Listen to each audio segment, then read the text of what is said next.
All right. Apparently, my mic was muted. All right, everyone. So, got another live stream here today. Got a lot of things we're going to unpack here. We are going to be talking about the election and how that highlighted the importance of podcasts. More importantly, we're going to talk about how you need to adapt to be able to use that in your business to get the most out of it from a marketing perspective. We're also going to be talking about the Hasbro PR crisis, and this one is absolutely wild. We're going to break down what happened, what they did right and what they did wrong, and how you should handle a situation like this in your own business. And then we're going to talk about how to handle trolls online. Now, if you guys have spent more than 3 seconds on social media, you know that this is a problem that we're all going to face at some point in time, especially the more prominent that you become. So this is something that we're going to break down, the right way and the wrong way. And my microphone is not cooperating with me right now. The right way and the wrong way to handle this kind of shit. And finally, we're going to announce a little event that our friend here, Deb Berger, is putting together. Actually, one of several. She's done, I think, about 4 or 5 of these so far. But really cool opportunity that some of you guys are going to have the chance to potentially speak at this event. So we'll pull her up towards the end of this and let her talk a little bit about that, what she's looking for in speakers, how you can utilize this in your own marketing, and a whole bunch of other stuff. So that being said, we are going to jump into it.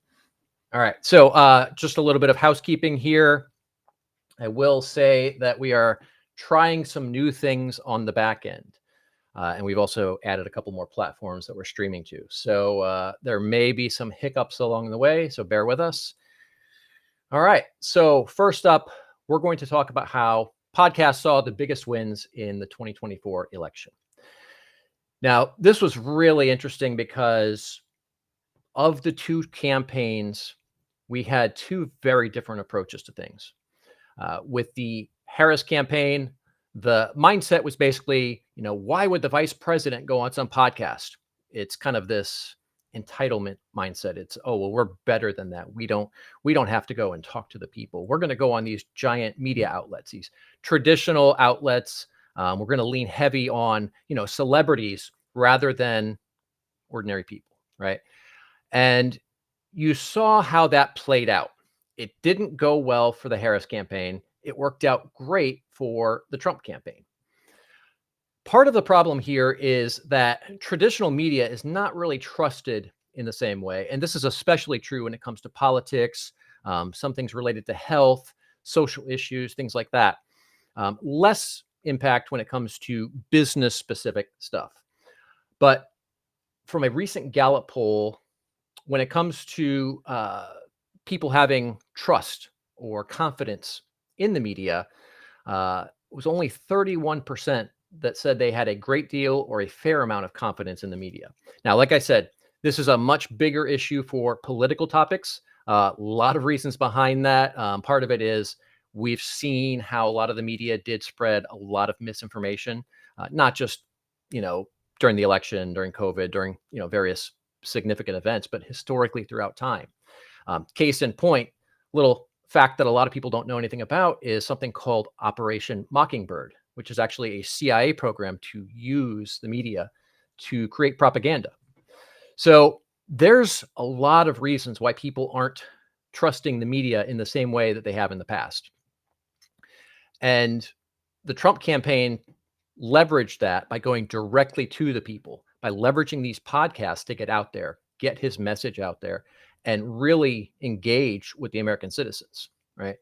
And part of this is, it's podcasting's been around for a while, but it is in some sense still a new medium, right? It's not TV, it's not radio, it's not, magazines. It's its own entity, and it's getting the kind of impact today that traditional media used to. So while the Harris campaign focused on traditional media and celebrity endorsements, Trump basically doubled down and went on a massive blitz.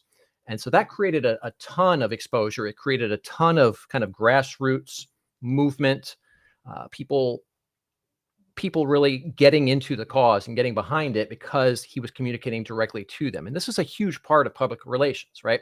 When somebody feels like you're talking at them, versus talking to them, the reaction is significantly different. Now, an interesting facet of this, again, comes to, podcast related stuff, is when this whole thing played out, they did basically say, we need to build our own network of these kind of things. We need to build our podcasts. We need to build our, media, da da da. They said we need our own version of Joe Rogan. And this is, from a public relations perspective, such a huge miss, because they had a Joe Rogan and his name was Joe Rogan. He was always considered pretty far to the left. And so this is a case of not paying attention to your audience, right? You've got your views, you've got your set of, what you think things are, what you think things should be. But if your audience doesn't agree with you and you're just sitting there preaching, you're going to really turn them off in a big way, and you're going to lose them. And that's what we see on social media right now. So this demonstrates the importance of podcasts. And I look at this from two perspectives, right? One is going on podcasts as a guest to get your name out there, to share your message, share your story, explain whatever it is that you do, demonstrate how you're unique and better. This is a huge channel for this, but at the same time, having your own podcast is huge as well. And this is something that I think all of us should be doing, because you're reaching out into the market in a way that you're reaching an audience that you would not otherwise reach. And it's long form content. So this gives you a great opportunity to sit there and really break down your ideas in depth. So this creates a channel that can be an absolute powerhouse for you if you leverage it properly. So two things that we all should be doing right now. One, going out and trying to be a guest on as many relevant podcasts as possible. And then two, launching or ramping up your own podcast. And the cool thing about both of these is the going on as a guest gives you an opportunity to go out here and get exposure to all these people. But then that also turns into a ton of content that you can typically chop up into micro content and use to, in your own marketing. So now you're promoting not only yourself, but you're also promoting them and their podcast, which means they're more likely to want to bring you on again in the future. The other side of it, with having your own podcast, this is really cool because A, it's a channel out here that's constantly promoting, your knowledge, your expertise. But at the same time, what you're also doing is you're creating an opportunity, a channel where you can get into pretty much anybody that you want, right? Obviously, in the beginning, if you've got a very small podcast, you reach out to somebody like, I don't know, Gary Vaynerchuk, Grant Cardone, whatever. You're probably not going to get them on your podcast as a guest. But as you grow, you can get those higher profile people. But this gives you a great way to get yourself introduced to those people. You can reach out to them wanting to interview them on your podcast. And even if it's not quite a fit for them yet, you're coming to them providing value right from the start. So basically, this is going to give you an opportunity to really make a good impression and then work to nurture that relationship to pull them into your circle. So this is something we all need to be doing. And a couple of resources I wanted to share with you guys. I know we've got the Florida Podcasters Association. I just wanted to double check the name. I had to re-add that for my new Facebook profile. Yes, Florida Podcasters Association. And I'll have Chrissy drop a link to that in the group later on. But this is actually a group of podcasters that a guy by the name of Chris Krimitos put together. He's here in Florida, and he's like the man when it comes to podcasting. Absolute genius. He also runs the Podfest event, which is going to be coming up here in a couple of months. But a lot of great podcasters in there. Also a lot of great technical people, the people who do the editing, the people who do the configuration for the software. So if you're somebody who's not super technical and you don't know all the ins and outs, that's a great place to take a look to find either the information or the people who can help you set things up. So definitely check that out. Great resource there for you guys when it comes to podcasting. And I think what we'll do is we'll have Chris on here at some point soon to talk a little bit more in depth about podcasting from a strategic perspective. All right, next up, we're going to talk about Hasbro and their PR crisis. So if you haven't heard about this yet, essentially there's a nightmare scenario for Hasbro where they released these dolls here. And these are dolls for the movie Wicked. On the surface, everything seems pretty normal. I don't see anything outrageous other than the fact that kind of looks like a Barbie with fetal alcohol syndrome here. But aside from that, on the surface, everything looks pretty straightforward, right? Doesn't seem problematic. Where the problem comes in is in the packaging. So as we see on all packages, most products, toys, appliances, whatever, they will direct you to a website of some sort to provide additional information, resources, maybe games, toys, tools, whatever, all kinds of things. And in this case, rather than directing to fun toys, games, resources, information for the kids, it directed them to a pornographic website. So not exactly the best place to be sending kids. It's a bit of a mess. And there were some interesting approaches to this whole thing. Hasbro immediately pulled everything off the market. Solid move. That was the absolute choice to make right there. That's what you have to do in a situation like this, where you have caused a major problem. You've inflicted some kind of harm on your customers. What happens is you have to fix that problem, and you have to do it quickly, and you have to do it aggressively. Hasbro did that. They pulled all of the remaining products off the shelves immediately. Solid move there. That's exactly what you should do. Where they screwed up, though, was they refused to refund any of the money for anybody who had purchased these. So essentially, they left everybody out in the cold. They had these toys that were not really appropriate for kids, and Hasbro failed to fix that part of the problem. That's what led to this lawsuit. And so now that this lawsuit is out here, the problem is going to get significantly larger for Hasbro, because now the media is going to start covering this. People on social are going to start talking about it. And this is going to be a thing that is going to grow pretty damn quickly. So buckle up. If you're in Hasbro's PR department, I feel bad for you. Yeah, it's going to be some sleepless nights ahead of you for a bit. But I think they've handled it about 50-50. They've done a good job in the beginning. They failed at the end. So if you find yourself in a situation like that, you need to figure out what your audience, what your customers want, what would make them feel like you've done the right thing, what would make them feel like you care about them, like you really put their needs first. And that's what you need to do. So if you're not willing to do that, then you can expect your PR crisis to get worse. All right, next up, we are going to talk about how to handle trolls online. Now, we're not talking about the cutesy little trolls like you might see on a Disney movie or a Pixar movie. We're talking about the assholes who show up and constantly attack you, try to, use you to generate some kind of exposure, engagement. Everybody's trying to do this engagement farming shit on Twitter, X, whatever you want to call it these days. Seeing a huge rise of it over there. Case in point, I'm going to pop up here a slide that we had with, so this was somebody that you guys may have seen, and I'm not sure if Dan is watching with us here today. Chrissy, if he is, please ask him if he wants to come up and talk a little bit about this. But this little interaction came when Daniel was talking about some of the stuff going on with one of Google's recent algorithm updates, the HCU update.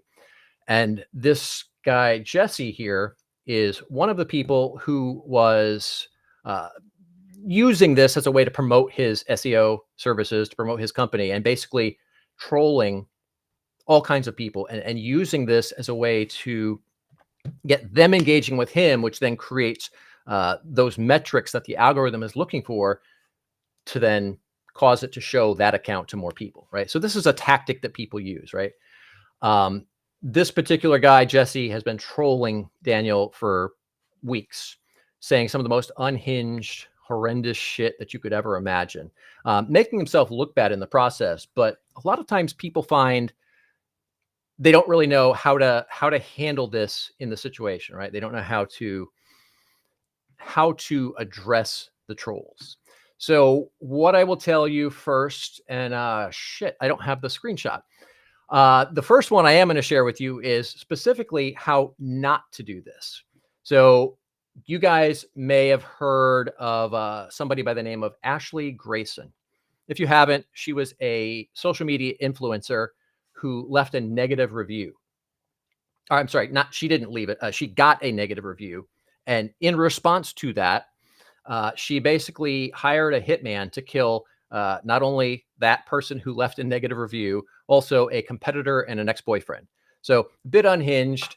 There's a lot of ways to deal with trolls online. That is definitely not it, but it does make for kind of an amusing story. But let's talk first about some of the ways that we can handle them, right? So the first thing is we have to look at whether it makes sense to respond or not. So there's cases where you will, there's cases where you won't. And then it gets a little bit more nuanced where you're also looking at who is trolling you to determine what the choice is. One of the things we want to look at is there any value to respond to this person? Right. So if this is one of these anonymous, user 2397665, whatever accounts that we see on social media all the time, usually there's no benefit to replying to it.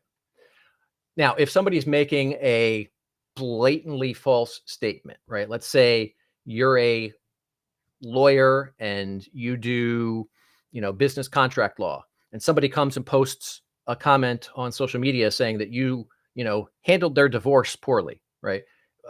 Well, if you're not a lawyer that handles divorce, then yes, you say, well, we don't do that. So this is not legitimate. I don't know who you are, whatever. Right. So if somebody's making a clearly false claim, then yeah, by all means do that, but don't make a big deal out of it. The bigger you try to make this, it makes you look defensive. So that's where we're going to decide if we want to respond or not. How they behave from there determines what we're going to do as far as, are we going to continue engaging with them? There are some cases where that may be useful, right? If they're making logical, reasoned points and they're being somewhat polite, they're being reasonable about it, then go ahead and engage. If they're just an unhinged troll like this Jesse guy, then in a lot of cases, it may make sense to block them, especially if they just keep coming back, keep coming back, keep coming back. That's also the easiest way to go. There is an update, though, to how X in particular is handling blocks. And I don't think any other platform handles it this way. But if you block somebody, they can still see you. They just cannot engage with any of your content. So if you think you're going to block them to prevent them from seeing your content, that's not going to help, unfortunately, but it will stop them from engaging. Now, the other thing you can do, and this is going to come down to, your temperament, your brand, what goes on in your industry, what is the standard, so to speak. And essentially, you control back, right? If this is a fit for you, if it's on brand, if you've got the temperament to do this without losing your shit, you've got thick skin, you don't get offended easily. This could be a really great opportunity because you start trolling back. And first of all, if I'm being completely honest, that could be kind of fun, right? You get that dopamine spike, you get to, put that person in their place. And a lot of times what happens from there is other people see it. It's funny. It gets shared, or maybe the media picks it up. I've had numerous cases where, comments here and there on Twitter ended up in media outlets. So it does give you the opportunity to create a bunch of exposure, but you have to be careful how you do that. Because if you take it too far or you get really mean and personal, then it can get kind of counterproductive. And not to say that the person doesn't necessarily deserve it, but if other people are seeing it and maybe they don't know the whole backstory and all they see is that one particular reply or that one particular retweet, however you're framing it, then that could position you in a bad spot. So you have to be really careful of how you troll back, you know, do it in a funny, lighthearted way. Don't take it too seriously. Don't get personal. Don't insult people, you know, like over the top. Like, of course, if somebody's an idiot, you can politely tell them that they're an idiot, or in some cases, not so politely. But, you know, mocking them for their weight, for example, or their appearance is not going to be the kind of thing that's going to get you any kind of positive reaction. All right. Now, you have to have quick wit. It's not going to look good if, you know, you're responding back to a troll, you know, 20 hours later, 3 days later, whatever. If you're going to say something, do it pretty damn quick. Otherwise, it's usually not worth doing it at all. And this is one of those things where the follower count, the audience of each of these is really a big factor in whether or not you do, and then how you do respond. So if you've got somebody, there's an old saying, I forget who the hell said it. It was an advertising guy back, I think, in the 1800s, and basically said something to the effect of, don't pick fights with people who buy ink by the barrel. And back then, of course, this was a reference to, you know, newspaper publishers, right? You don't want to piss off the newspaper publisher because they can literally communicate with everybody in one fell swoop, right? So the same applies when we're talking about digital, right? So we're talking about social media. If you know, you're sitting there with 500, 1,000, 5,000 followers, whatever that number may be, and you're trying to troll somebody that's got hundreds of thousands of followers or millions of followers, that's going to go south pretty damn quickly most of the time, purely because they've got a large and engaged audience. Now, it's pretty easy for them to then take whatever your responses are and share them to their audience to get them to come back and troll you harder. So this creates kind of a pick your battle scenario, right? It's not always good to pick fights, even if you're in the right, when you could just absolutely get decimated, right? If you're going up against somebody who, from a social media perspective, is an absolute powerhouse, then you're going to have problems if they decide to kind of come back at you. So we have to be careful with that. Troll back if it fits your brand. Troll back if it's acceptable in your industry. And if you guys are on similar footing when it comes to audience size. If that's not the case, do not do that, because it's probably going to end badly for you. All right, next up, well, I want to pull up Deb for a second. Chrissy, can you go ahead and get Deb situated for us here? We'll go ahead and pull her up to talk about her event coming up here. Go ahead and just give her a second to get that situated. Chrissy, do we have Deb ready?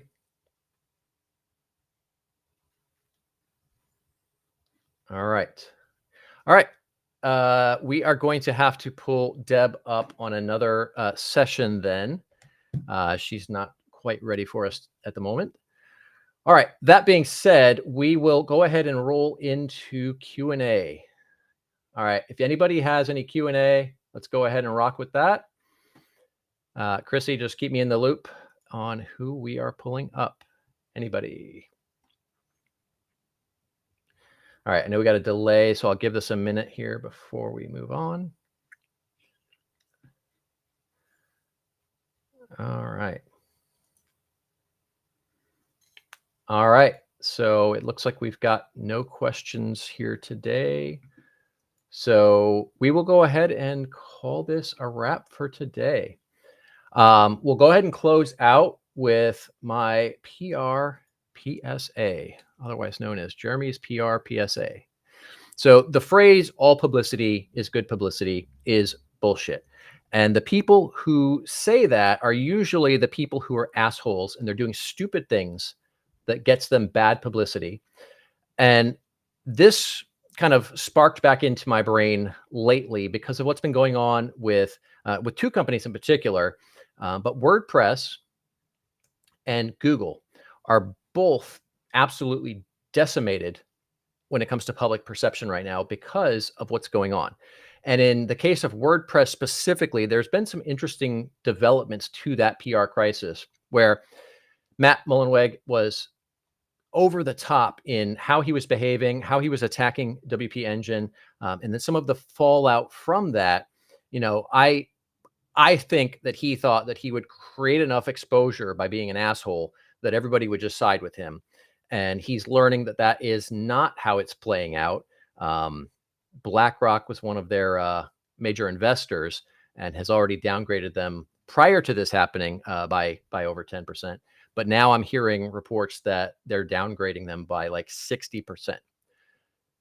So this is the outcome of a PR crisis.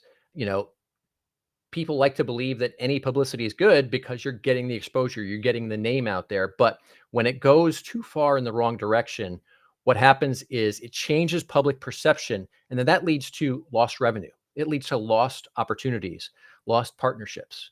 And that's what WordPress is going through right now. This is something I'm going to be breaking down in a lot more detail shortly. I did a space on X about this a few weeks ago, a couple of months ago. I don't remember exactly when it was, but there's been a lot more that's happened in this situation since then. So we'll be breaking that down here shortly. For now, we'll go ahead and call this a wrap for today. But if you guys have any questions or